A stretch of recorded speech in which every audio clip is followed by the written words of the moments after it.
what's interesting about the Oprah interview is it does open this Pandora's box, which is going to be really difficult to close.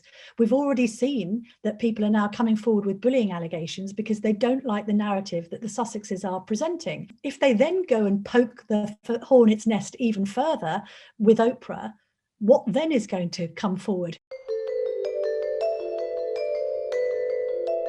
From Harry and Meghan's perspective, what they want is for this Oprah interview to represent their truth, their narrative, so they have it on the record and have basically had their say. And because Oprah is a sympathetic audience, she's a close friend now who attended their wedding, I think there's a sense that they feel that they can just say what they like relatively unchallenged. But that in turn poses problems because it makes people wonder what's the other side of the story. And the fact that they've recorded this interview before these allegations of bullying have surfaced are problematic because it will make people suspicious of what they're saying if there's a counter narrative suggesting that things were somewhat amiss behind palace gates. So this is about them presenting the world with their truth. It's certainly about them establishing themselves in America, ensuring that they are regarded as top-flight global superstars, regardless of their quest for privacy and a lack of media scrutiny. What these interviews are, both with Oprah and James Corden, are opportunities for self-promotion. Well, I think there are some viewers that could be forgiven for wondering when they might find their freedom from Harry and Meghan.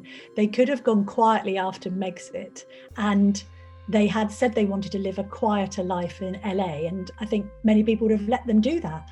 I think the feeling behind Palace Gates is, why are you continuing to bang on about an issue that was partially resolved last March when you left the royal family and properly tied up last month when the Queen said that you were ending all of your royal associations?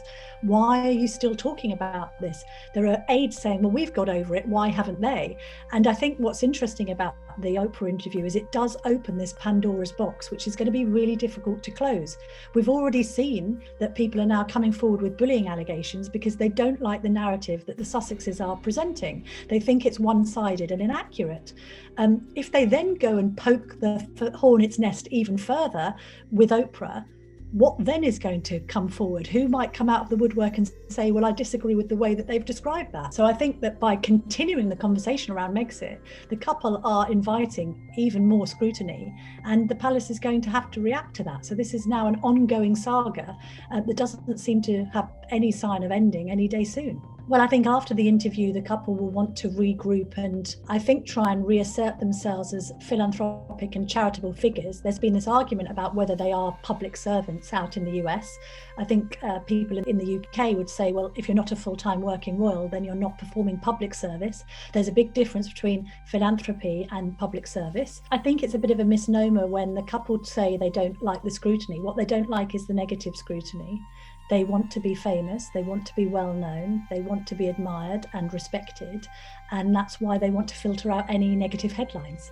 I think this is more about media control of bad stories. So this is publicity management. I think people are deluding themselves if they think that this couple willingly want to go and disappear down a black hole never to be seen again. Quite the opposite, otherwise they wouldn't be giving a TV interview with the undisputed Queen of American television.